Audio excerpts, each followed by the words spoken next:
Senhor presidente, deputado Dr. Sadi Noel, senhoras deputadas, senhores deputados, cidadãos que nos seguem pelas redes sociais, nos assistem pela TV Alerj e que estão aqui nas galerias, uma saudação ao movimento SOS Polícia, todo o apoio do nosso mandato. Já conversei pessoalmente com esse movimento, nosso apoio, evidentemente, a toda e qualquer investigação que nos possibilite, deputado Samuel Malafaia, abrir essas cortinas e jogar luz, jogar transparência sobre as contas públicas do Estado, não apenas em relação ao Rio Previdência, mas também a política de renúncia fiscal praticada pelo Estado do Rio de Janeiro.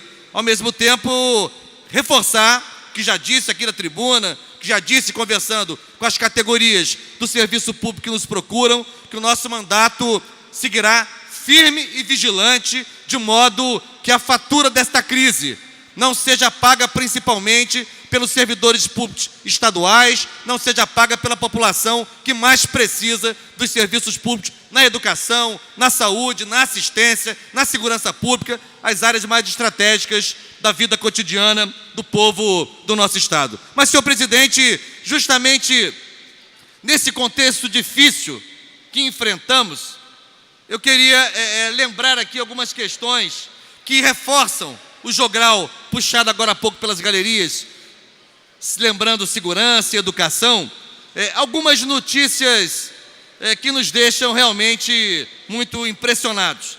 Hoje nós vimos a divulgação num jornal de grande circulação que a ONG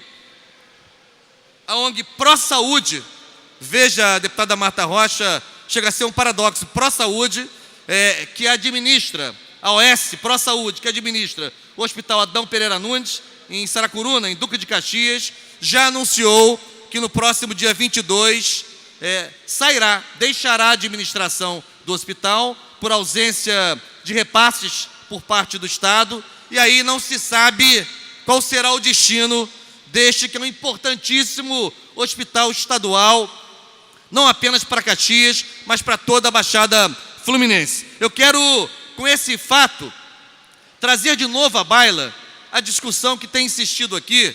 Podem me considerar uma espécie de deputado com ideias jurássicas, mas eu quero questionar, mais uma vez, a efetividade dos processos de privatização de áreas estratégicas do serviço público estadual, que vem apresentando cada vez mais claramente resultados cada vez piores na prestação do serviço público à população. Não apenas na saúde, porque as OS em particular é um dos deveres de casa que não foram feitos pelo governo do Estado.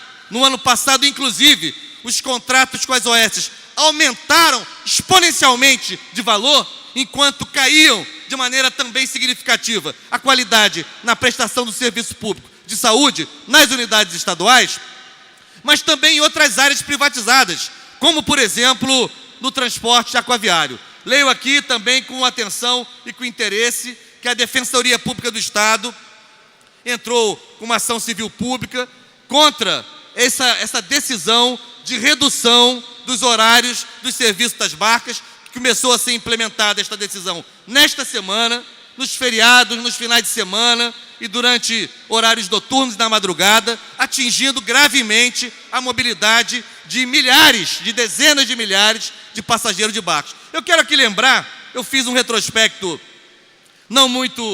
ainda não exaustivo, mas desde a carta de concessão de 98, deputada Lucinha, sete termos aditivos foram assinados com as concessionárias responsáveis por Barcas S.A., pelo governo do Estado, e nas 7 vezes foram termos aditivos para facilitar a vida, não do usuário, não do cidadão que usa o transporte aquaviário, mas da concessionária. Se não, vejamos, em 2004, termo aditivo para que o governo do Estado assumisse o projeto e a construção da estação seletiva de Charitas. Em 2007, reforma das lanchas Icaraí e Boa Viagem, também pelo governo do Estado. Em 2011, suspensão das atividades de transporte de passageiros entre 24 horas e 5 horas, como queria a concessionária. Em 2012, aumento do repasse de tarifas sociais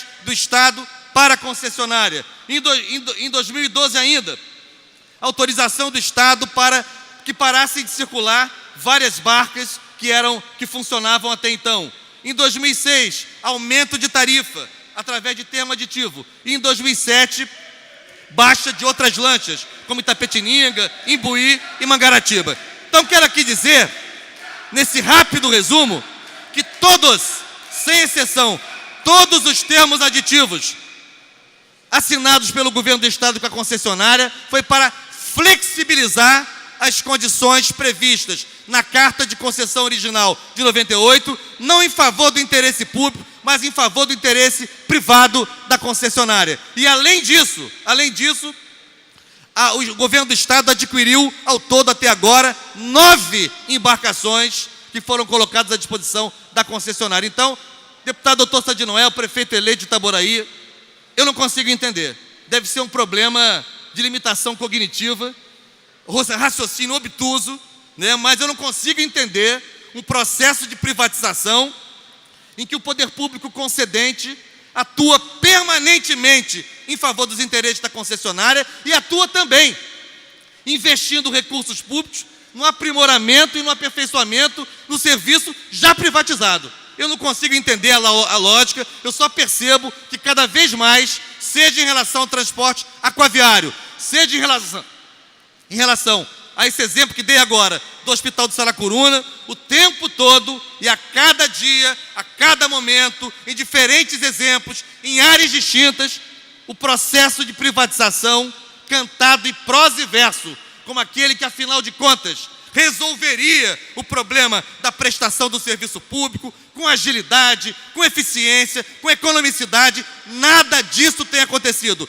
Esses serviços têm se deteriorado e o Estado gasta mais com as privatizações. Portanto, são exemplos muito claros. Hoje a situação a que estão submetidos os pacientes, os moradores, os que moram no entorno da região de Saracuruna, de todo o município de Duque de Caxias, de toda a Baixada Fluminense, estão confrontados agora a mais um desafio diante do iminente fechamento dos serviços do Hospital Adão Pereira Nunes, porque a concessionária, a OS nesse caso, decidiu que não pode mais continuar um processo, a meu ver, fadado ao fracasso, crônica de um problema anunciado. Mas as coisas não param por aí. Nas galerias falaram sobre educação.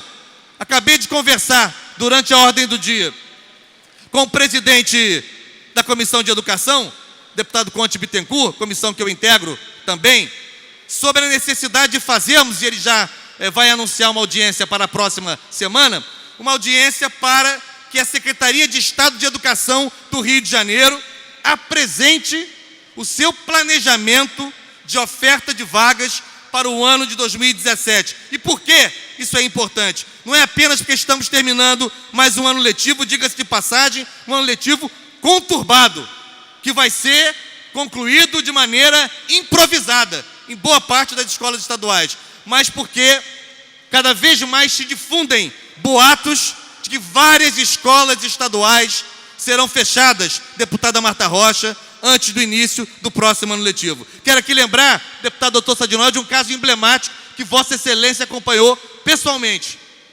Em meados do ano passado, 2 escolas estaduais sofreram fortes avarias, não é? Em Itaboraí e em São Gonçalo, com telhados que caíram, as escolas foram interditadas pela Defesa Civil, particularmente no caso da escola estadual João Tarcísio Bueno, cujo telhado caiu, e o Estado, então, transferiu, naquela ocasião, momentaneamente, as atividades dessa escola para um outro edifício, para que pudesse fazer a reforma do telhado. Pois vou dizer a Vossa Excelência, esse telhado continua do mesmo jeito, mais de um ano depois, e aumentam os rumores de que essa escola será extinta. Vejam aqui, senhoras e senhores das galerias, nós estamos falando do Estado do Rio de Janeiro, fechando os seus serviços, fechando escola pública, a mesma situação do CIEP Marluce Salles, no Tenente Jardim, ali no limite com o Niterói, um CIEP